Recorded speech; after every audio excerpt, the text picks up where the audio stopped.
El otro día estaba leyendo un artículo de un periodista. Lo encontré muy interesante, ya que hablaba los grandes desafíos que el periodismo tiene hoy en día en los medios de comunicación, de comunicar de manera convincente y confiable. Dicho artículo citaba un poema de Rudyard Kipling, el cual dice así: todas las personas, como nosotros, somos nosotros, y todo el resto son ellos.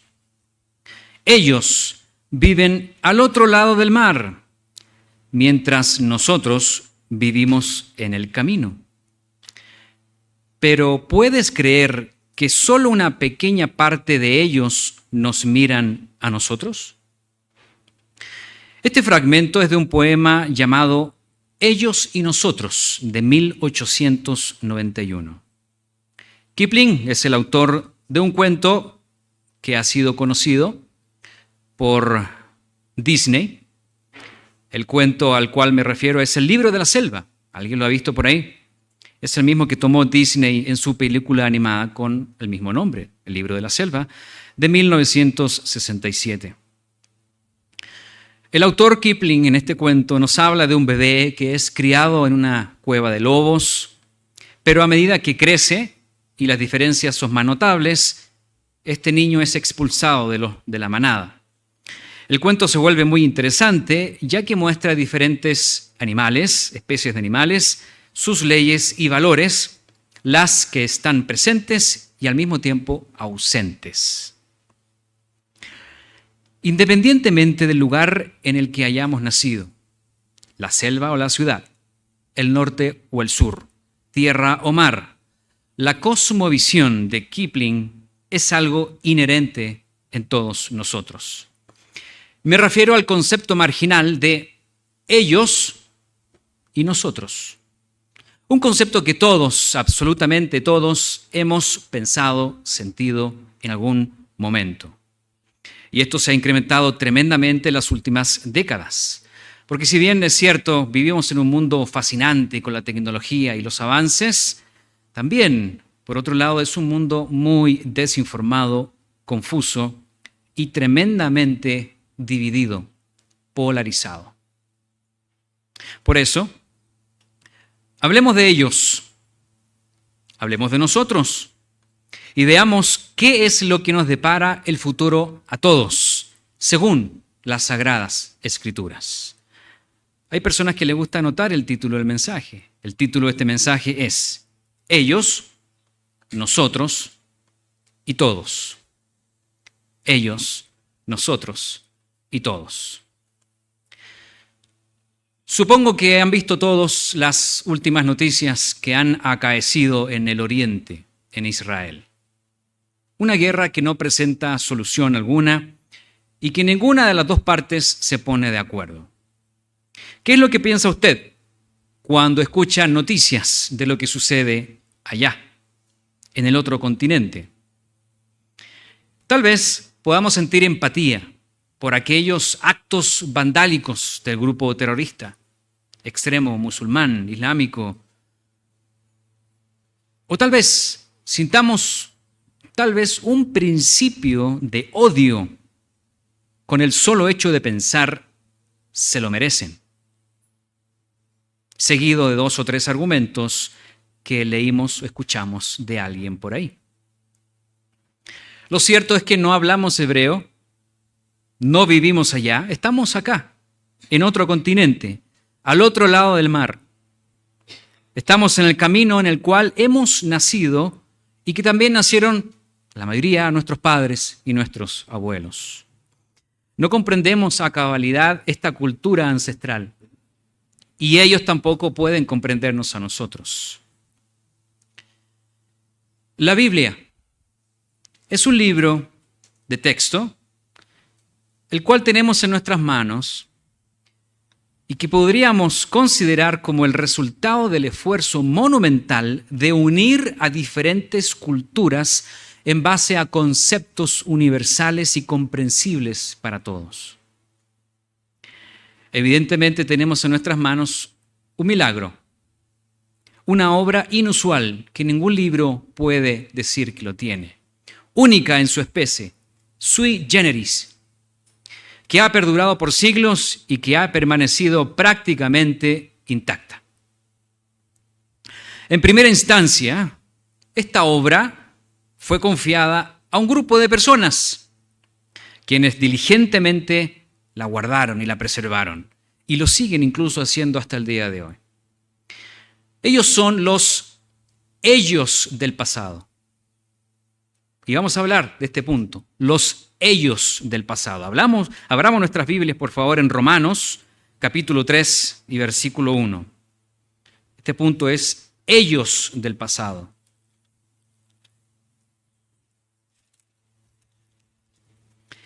Romanos, capítulo 3 y versículo 1.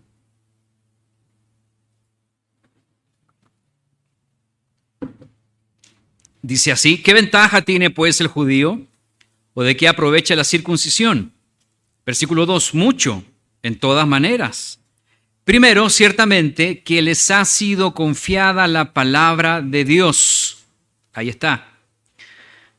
Versículo 3 dice: pues qué si algunos de ellos han sido incrédulos, su incredulidad habrá hecho nula la fidelidad de Dios. Ahí terminamos con el versículo 3. Estos son los ellos del pasado, un pueblo muy antiguo, que también es conocido como el pueblo de Israel, que es comprendido por las 12 tribus, los 12 hijos de Jacob, hijo de Isaac, hijo de Abraham.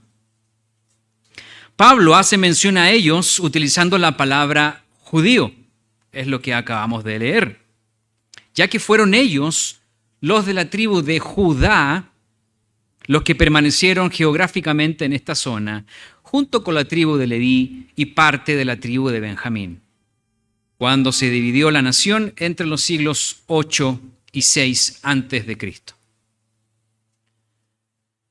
La pregunta retórica de Pablo es interesante porque describe la incredulidad de ellos, a pesar de que tenían en su poder el rico conocimiento de Dios, su palabra.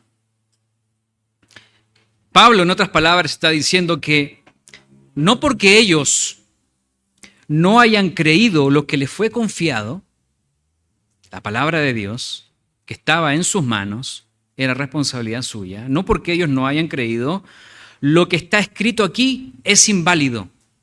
Eso es lo que nos está diciendo Pablo. Nos está diciendo que las promesas de Dios no se anulan porque ellos no creyeron. Esos son los ellos del pasado, recuerden. Acompáñenme un versículo interesante que queda en uno de los libros escritos por Jeremías, es el libro de Lamentaciones. Justamente podemos encontrarlo antes de Jeremías. A mí algunas veces se me pierde Lamentaciones, pero podemos encontrarlo aquí. Después de Jeremías. Después de Jeremías. Vamos a Lamentaciones, capítulo 3 y versículos 22 al 23. Lamentaciones, capítulo 3 y versículos 22 al 23. Dice de la siguiente manera aquí: por la misericordia del Eterno no hemos sido consumidos, porque nunca decayeron sus misericordias. Nuevas son cada día, grande es tu fidelidad. Eso es lo que cantamos incluso en uno de los himnos al comienzo. Grande es tu fidelidad.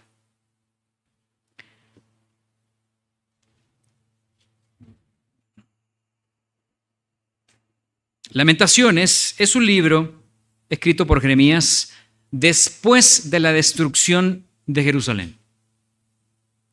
Es un lamento poético en un contexto catastrófico. Y se habla de las consecuencias a nivel general del pueblo por no haberse dejado guiar por Dios de lo alto, como consecuencias. El libro se enfoca en que hay que sujetarse en humildad a Dios con arrepentimiento y esperanza, porque su fidelidad es grande y duradera, tanto como cada amanecer. Estas tristes experiencias fueron experimentadas por los ellos del pasado. Podemos hablar mucho más al respecto, pero queda bastante claro. Los ellos del pasado. Todos ellos experimentaron cosas que son muy útiles para nosotros. Menciono 1 Corintios 10:11. Nos dice ahí que todas estas cosas fueron escritas para enseñarnos a nosotros, por medio de los ejemplos de sus experiencias y las consecuencias que ellos vivieron y experimentaron. 1 Corintios 10:11 nos habla de esto exactamente. Esos son los ellos del pasado. Vamos a un grupo interesante. Nosotros del presente. Nosotros del presente. Vamos a Marcos capítulo 15, versículo 37.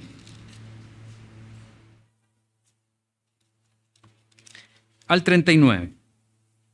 El Evangelio de Marcos, capítulo 15, versículo 37 al versículo 39.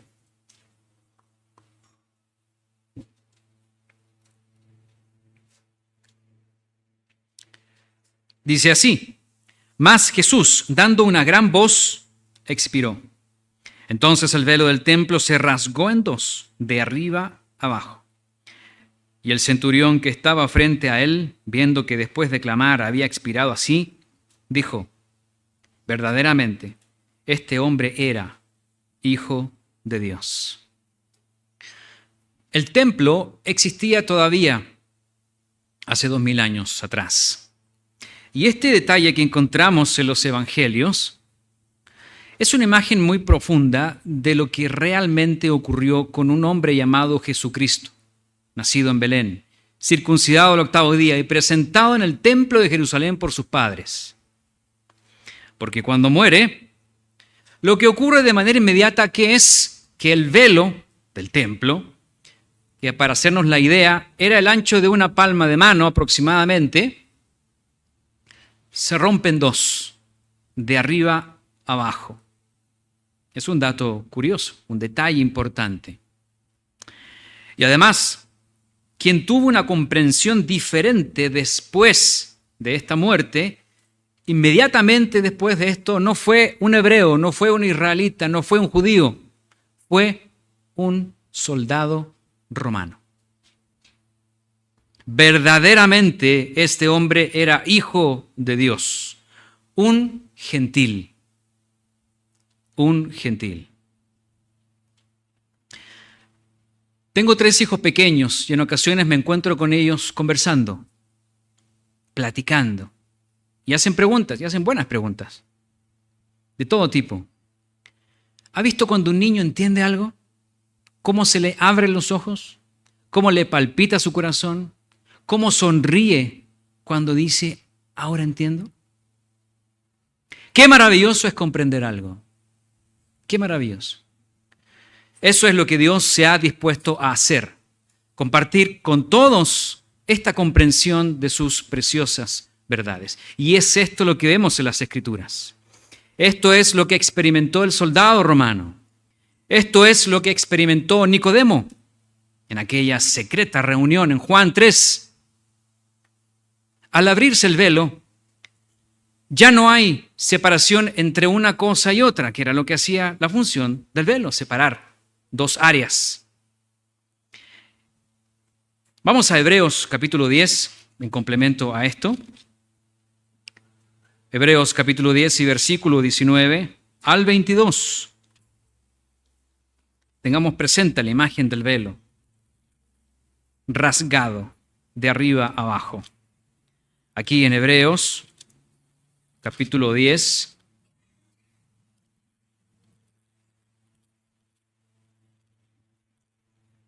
y versículos 19 al 22, noten lo que dice aquí, muy interesante. Así que, hermanos, teniendo libertad para entrar en el lugar santísimo por la sangre de Jesucristo, ese es el lugar entre paréntesis que separaba el velo, el lugar santísimo. por el camino nuevo y vivo que Él nos abrió a través del velo, esto es, de su carne. Y teniendo un gran sacerdote sobre la casa de Dios, acerquémonos con corazón sincero, en plena certidumbre de fe, purificados los corazones de mala conciencia y lavados los cuerpos con agua pura. Hablando de la purificación, hablando de la confianza, hablando de que ya no existe ese velo, ya no existe ese muro que separaba a los gentiles de los judíos, por extensión, israelitas. Aquí estamos nosotros, gentiles, tal como ese soldado romano. Somos parte de un pueblo que nunca había sido llamado pueblo de Dios hasta este momento, con Jesús. Acompáñame a Romanos, capítulo 9, versículo 25, solo uno. Romanos, capítulo 9 y versículo 25, citando al profeta Oseas. Nos encontramos aquí Pablo en la carta a los Romanos. Romanos capítulo 9, versículo 25 dice, como también en Oseas dice, llamaré pueblo mío al que no era mi pueblo. Estamos hablando de Oseas, estamos hablando del Antiguo Testamento, estamos hablando de las 12 tribus de Israel. Y viene a colación esta cita de Oseas en una carta de Pablo, ¿a quiénes? A los romanos. ¿Quiénes son los romanos? Gentiles, en su mayor parte. Y por eso aquí cita a Oseas. Llamaré pueblo mío al que no era mi pueblo y a la no amada, amada.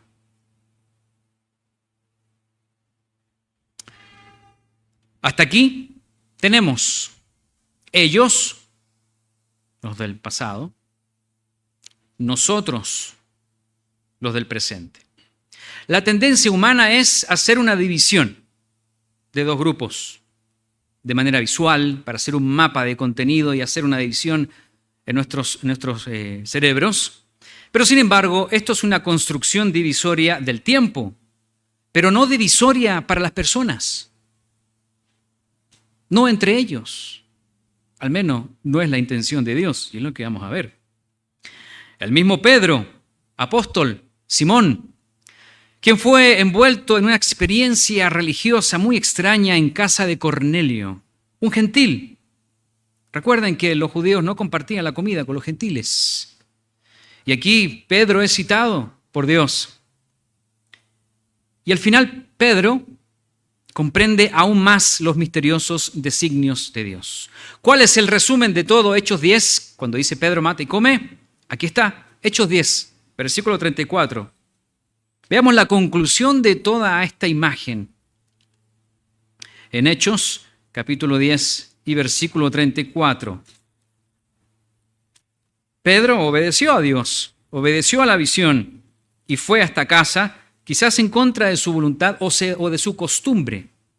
Hechos capítulo 10 y versículos 34 dice, entonces Pedro, abriendo la boca, dijo, en verdad comprendo que Dios no hace acepción de personas. Dios no hace diferencias entre las personas. Ese es el designio de Dios. Nosotros pensamos generalmente en dividirnos. Esa es la tendencia humana. Pero nuestros pensamientos no son los pensamientos de Dios. ¿Qué les parece si vemos ahora los nosotros, no del presente, los nosotros del futuro? A ver, vamos a Efesios, capítulo 1, versículo 13. Efesios, capítulo 1 y versículo 13.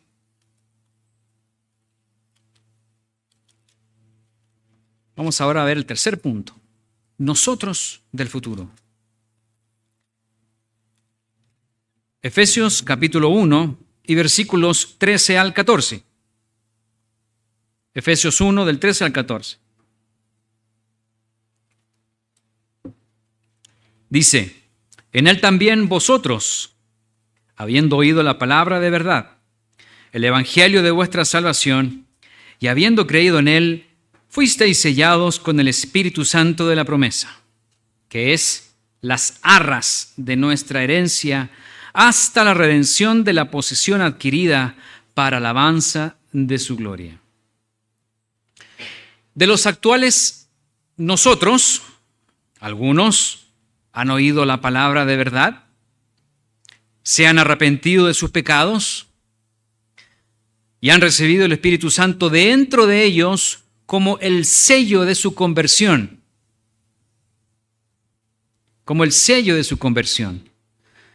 Esto último es descrito por Pablo con una palabra muy común en aquellos tiempos. Dice las arras. ¿Qué es eso de las arras? Las arras era un antiguo concepto que tiene que ver con el primer pago de lo que se va a adquirir en el futuro, como un pie. Yo voy a tener algo, entonces doy un pie. Es como el anillo de compromiso entre un hombre y una mujer. Un anillo de compromiso y esa fidelidad que un novio le regala a la novia para la futura boda. Entonces aquí vemos que Dios da ese adelanto, esas arras, ese pie. Pero, ojo, aquellos que reciben ese adelanto todavía no han experimentado la redención de la posesión adquirida. O tal como lo traduce la traducción lenguaje actual, este versículo que acabamos de leer dice, cuando haya liberado totalmente a los que formamos su pueblo. ¿Se fijan? Eso es algo futuro. Tiene un inicio en los nosotros del presente, pero en los nosotros del futuro es cuando se llevará a cabo esto. Acompáñenme al libro de Apocalipsis, hablando del futuro. Capítulo 20 y versículos 4 y 5. Estamos viendo nosotros del futuro. Vimos ellos del pasado, nosotros del presente, ahora estamos en nosotros del futuro. Nosotros del futuro. Apocalipsis 20, versículos 4 al 5. Dice así, y vi tronos, y se sentaron sobre ellos los que recibieron facultad de juzgar. Y vi las almas de los decapitados por causa del testimonio de Jesús y por la palabra de Dios, los que no habían adorado a la bestia ni a su imagen, y que no recibieron la marca en sus frentes ni en sus manos, y vivieron y reinaron con Cristo 1000 años. Versículo 5. Pero los otros muertos no volvieron a vivir hasta que se cumplieron 1000 años. Esta es la primera resurrección. Los que forman parte de la llamada primera resurrección son los que se mantuvieron fieles a Dios hasta la muerte, hasta las pruebas más difíciles, y son quienes tienen el testimonio de Jesucristo y guardan sus mandamientos. Hay dos particulares descripciones del pueblo de Dios en los tiempos del fin. Leamos Apocalipsis 14, versículo 12. Hay dos características que este grupo tiene. La iglesia de Dios. Apocalipsis capítulo 14, versículo 12. También está en Apocalipsis 12, 17. Vamos a leer Apocalipsis 14, 12. Noten aquí. Aquí está la paciencia de los santos, los que guardan los mandamientos de Dios y la fe de Jesús. Y la fe de Jesús. Ahora bien, ¿qué sucederá con aquellos a quienes no se les ha abierto la mente y no han recibido el pago de Dios como promesa futura? Esas arras que Dios da a su pie a los nosotros del presente para convertirse en los nosotros del futuro. ¿Qué pasa con los que no reciben esas arras en estos tiempos presentes? ¿A quiénes incluimos aquí? ¿De quiénes estamos hablando que no han recibido esa claridad? Los ellos del pasado. Todos murieron. No entendieron. Estoy hablando de la casa de Israel. el corazón duro, que tropezaron con la roca. Hablo de los ellos del pasado, ya los describimos. Hablamos de la gran parte de los nosotros del presente. ¿Cuántos cristianos hay en este mundo? Verdaderos cristianos. Ya vimos dos características de ellos en los tiempos del fin. Gran parte de los nosotros del presente, porque, miren, por mucho esfuerzo que hagamos, aunque llenemos un estadio con 50,000 personas, ¿quién es el que abre la mente de las personas y les muestra el gran potencial humano como el primer mensaje que vimos? Somos nosotros. Bienaventurado eres, Simón, hijo de Jonás, porque no te lo reveló carne ni sangre, sino ¿quién? Sino el Padre que está en los cielos. No es nuestro esfuerzo. No es nuestra iglesia. Es de Cristo, la cabeza.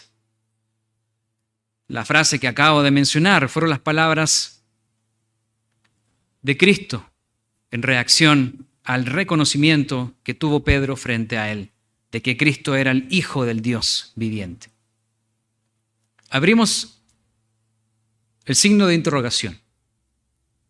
¿Qué sucederá con aquellos hombres que han muerto sin conocer a Dios? ¿Se ha preguntado eso alguna vez?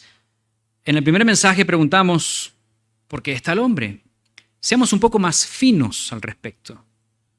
Que hay tiempo. ¿Qué sucederá con aquellos hombres que han muerto sin conocer a Dios?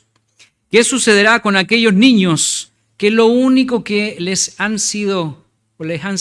enseñado es robar, mentir, matar? Y así han muerto. Y así han podido sobrevivir unos cuantos años. ¿Qué sucederá con aquellos niños que han muerto al nacer? ¿Qué sucederá con los niños que han sido muertos antes de nacer, en el vientre de sus madres? ¿Qué respuesta hay para todos ellos, los ellos del pasado? Y algunos, nosotros del presente. ¿Estarán destinados a un lugar inventado por antiguos dramaturgos, escritores, cineastas, quienes han imaginado respuestas artísticas para satisfacer su conciencia? Y también un buen negocio. ¿Estarán destinados a esos lugares? ¿Qué nos dice acerca de ellos la palabra de Dios? ¿Qué nos dice Dios acerca de los ellos del futuro? No hemos hablado de ese grupo. Pero ¿saben qué? Lo hicimos, pero no nos dimos cuenta. Lo hicimos hace un minuto atrás. Estos son los ellos del futuro. Juan, el apóstol Juan, el último apóstol con vida, prisionero en la isla de Patmos, describe en el libro de Apocalipsis un grupo que le dice los otros muertos. ¿Se dieron cuenta cuando leímos Apocalipsis? Es decir, personas que van a ser resucitadas en el futuro. No va a venir el Cristo, no cuando venga Jesús. Después de 1000 años. No 3 años y medio después de que venga Jesús, no 7 años después de que venga Jesús, sino 1000 años. Ahí hay otro grupo de personas que describe la Escritura después de esos 1000 años. Leámoslo otra vez, Apocalipsis capítulo 20 y versículos 5 al 6. Los ellos del futuro estamos hablando ahora.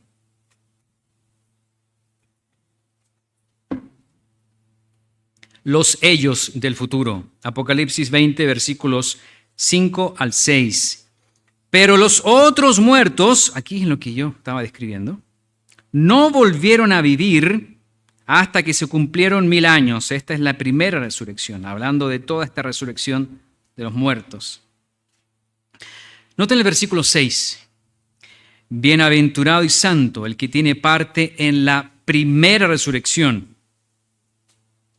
La segunda muerte no tiene potestad sobre ellos, sino que serán sacerdotes de Dios y de Cristo y reinarán con Él 1000 años. Es decir, antes de los otros muertos que resucitarán después de esos 1000 años. Hay dos grupos. Hay dos grupos de resurrecciones aquí. Bienaventuradas y santas estas personas de la primera resurrección. ¿Por qué? Porque no van a morir nunca más. Aquí está la vida eterna. La segunda muerte, dice, no tiene potestad sobre ellos. Ya murieron una vez, ya sufrieron las pruebas de esta vida, fueron perseguidos por causa del testimonio de Jesús, pero mantuvieron dos características hasta su último aliento de vida. Tuvieron el testimonio de Jesús y guardaron los mandamientos de Dios. Es lo que acabamos de leer en Apocalipsis 14:12. Estas personas serán parte de la primera resurrección y serán reyes y sacerdotes por 1000 años en la tierra.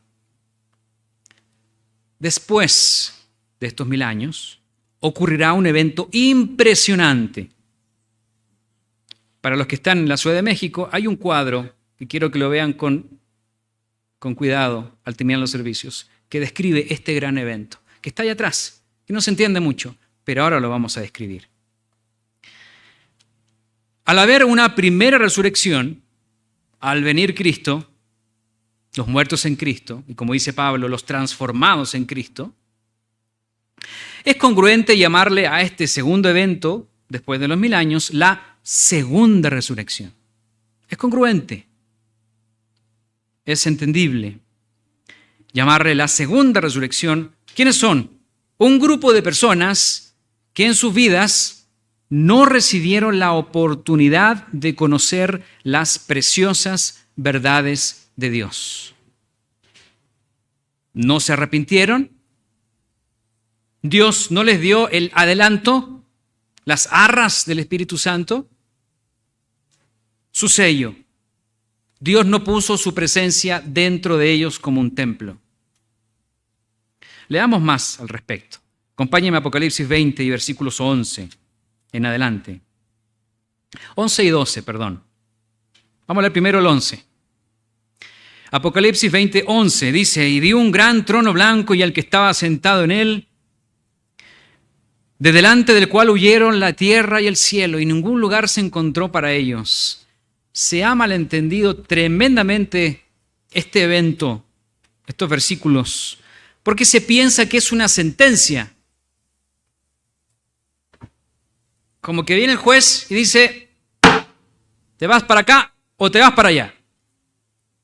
Una sentencia, una condena. Se ha malentendido eso. Una culminación. Lo que tenemos que cambiar aquí, según lo que Dios nos dice, es que es una oportunidad grandiosa para todos los que formen parte de esta segunda resurrección. ¿Quiénes son ellos? Muertos que van a ser resucitados. Apocalipsis 20, versículo 12. Y vi a los muertos. Noten, son personas resucitadas, grandes y pequeños. No habla de judíos, no habla de la nación de las personas, no habla de su lengua, de su pueblo de origen, no. Grandes y pequeños, de pie ante Dios. Y los libros fueron abiertos. Y otro libro fue abierto, el cual es el libro de la vida. Y fueron juzgados los muertos por las cosas que estaban escritas en los libros según sus obras. Volvemos a lo que dijimos al inicio cuando hablamos sobre nuestro libro de texto, la Biblia, que tenemos en nuestras manos. ¿Qué significa la Biblia? En griego. Un conjunto de libros, los rollos, los pergaminos. Esa es la palabra utilizada aquí, biblión. Es decir, estas personas resucitadas, las Biblias son abiertas. Es lo que hacemos nosotros cada sábado, cada vez que estudiamos las Escrituras. Abrimos nuestras Biblias. Literalmente lo hacemos, libremente. Comprendemos lo que hay en ellas gracias a la misericordia de Dios. Porque recordemos, Dios es el único que nos da el entendimiento. No es algo humano. Esto no es un raciocinio. Esto no es teología que hay que irse a estudiar a Harvard 4 o 8 años para poder entender algo. Un niño lo puede entender. Sí, un niño lo puede hacer porque no tiene el prejuicio. Dios es quien abre la mente, tal como lo hizo con el soldado romano, ¿recuerdan? Verdaderamente este será el Hijo de Dios. Tal como Nicodemo, tal como Cornelio, tal como usted, tal como yo. Esto es lo que ocurrirá en un momento futuro, después del reinado de 1000 años de Cristo sobre la tierra. Cristo va a reinar sobre la tierra. Zacarías 14 dice que sus 2 pies se pondrán en el monte de los olivos, así como salió hacia arriba y se fue, así bajará. Ahora bien, hablamos del primer libro, ¿no? Los libros fueron abiertos.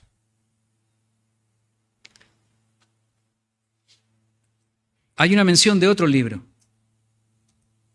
el cual es llamado el libro de la vida. El libro de la vida. Debemos comprender que este libro de la vida es el libro de la vida espiritual. Es otra manera de llamarle a aquellas arras del Espíritu Santo de Dios. Porque cuando la persona comprende las verdades de Dios, cuando una persona entiende lo que hay aquí, por la misericordia de Dios, se arrepiente genuinamente al haber transgredido la santa y justa y perfecta ley de Dios, acepta vivir en comunión con el Padre por medio de Jesús y se le da un tiempo para actuar conforme a ese compromiso adquirido. Entonces su nombre es registrado en ese libro de la vida espiritual. Pero esto no es garantía. Y debe mostrar sus obras en sabia mansedumbre. Leímos Lamentaciones hace unos minutos atrás. ¿Qué nos decía Lamentaciones? Y muchos versículos que nos dicen que Dios es fiel, sus promesas son verdaderas, son inquebrantables. Pero los seres humanos sí somos quebrantables, no somos fieles. Por lo que debemos demostrar nuestra fe, nuestra esperanza, nuestras creencias por medio de los hechos. Esa es la oportunidad que el ser humano recibe. Y eso lo indica muy bien Santiago capítulo 2, versículos 17 al 18. Este es el tema de la fe y las obras. Debemos demostrar que realmente creemos lo que creemos. ¿Cómo? ¿Con una frase? La primera parte sí. Y la gran parte que viene es por medio de los hechos, de las obras, que son una externalización de lo que creemos, que son una garantía de lo que nosotros creemos. Por eso este magno evento que comienza en Apocalipsis 20 y versículo del 11 en adelante, ¿qué es? Es una oportunidad para todos aquellos que murieron sin haber abierto la Biblia en sus vidas, sin Dios haberle abierto su mente y sin haberse arrepentido, sin haber recibido esa porción del Espíritu Santo que crece como un grano de mostaza hasta las más grandes de las hortalizas. Esa es la gente que va a estar acá, gente resucitada. Esto dice la Escritura. Nos habla de grandes y pequeños, no nos habla de una nación, no nos habla de una lengua, no nos habla de un pueblo. Todos ellos tendrán su oportunidad para poder vivir una vida guardando los mandamientos de Dios y teniendo el testimonio de Jesús, su palabra. Tendrán una vida física para demostrar lo que ellos creen y comprobar con hechos que están en humildad, porque carne y sangre no pueden heredar el reino de Dios. Veamos otro grupo, porque llegamos al final de este mensaje. Y también a la breve y sencilla frase que resume todo el plan de Dios, donde todos serán un solo pueblo. Leamos el punto intermedio entre ambas partes. Efesios 2. Efesios capítulo 2.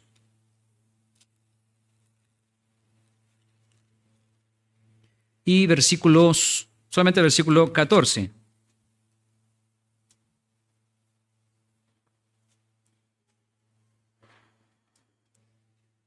Efesios capítulo 2 y versículo 14. Porque Él es nuestra paz, que de ambos pueblos hizo uno. Está hablando de los gentiles y de los judíos. Derribando la pared intermedia de separación. ¿Quién es el que une a todos? A los ellos, a los nosotros, etcétera, etcétera. Ahí tenemos a Jesús. Está hablando de Jesús. Hebreos capítulo 2 y versículo 10. Hebreos capítulo 2 y versículo 10. Ya vimos ahí, cuando murió Jesús, cómo se rasgó el velo de arriba abajo. Y ya hay una apertura. Hay una apertura a otras personas, para que otras personas entiendan. A aquellos nosotros del presente, para que se conviertan en los nosotros del futuro. Hebreos 2:10 dice, porque convenía a aquel, está hablando de Jesús, por cuya causa son todas las cosas, y por quien todas las cosas subsisten, que habiendo de llevar muchos hijos a la gloria, perfeccionase por aflicciones al autor de la salvación. ¿Se fijan? El final del libro ya no nos habla de ellos y nosotros. Ya no está hablando de aquella división, de esa pared, de ese muro que a los gentiles no les permitía cruzar en el templo. Hay una zona ahí de gentiles que no podían cruzar. Y el que se cruzaba esa puerta o ese muro sería muerto en el momento. En el futuro que vemos, en el futuro seremos todos. Y lo más hermoso de todo es que esos todos seremos muchos. Muchos hijos a la gloria. Concluyamos este mensaje. El poema que les mencioné al inicio de introducción de Kipling termina de la siguiente manera, muy interesante. Dice, pero si cruzas sobre el mar, en vez de por los caminos, piénsalo bien, puedes acabar mirando a nosotros como una especie de ellos. Noten qué interesante cómo termina. Que siempre estamos nosotros como seres humanos hablando de ellos, de nosotros. Nosotros aquí, ellos allá. Es algo muy humano. Así es el ser humano. Un ser humano desconfiado que siempre duda de quién es, de ellos. De ellos. Nosotros, mis hermanos, vivimos en un mundo que está inmerso en dudas. Ya no confía en las instituciones, ya no confía en los medios de comunicación, ya no confía en el periodismo, ya no confía en la ciencia, ya no confía en la tecnología, ya no confía en las iglesias ni en los pastores. Esa es la realidad de hoy. Pero eso no quiere decir que el ser humano no sea capaz de confiar en algo. Todos confían en algo, ¿o no? No nos limita, sino que se mueve a otras partes. La propuesta de hoy es, confiemos en la palabra de Dios. Es lo único que ha sobrevivido de manera táctil, visual, para abrir nuestro conocimiento de Dios por medio de su palabra.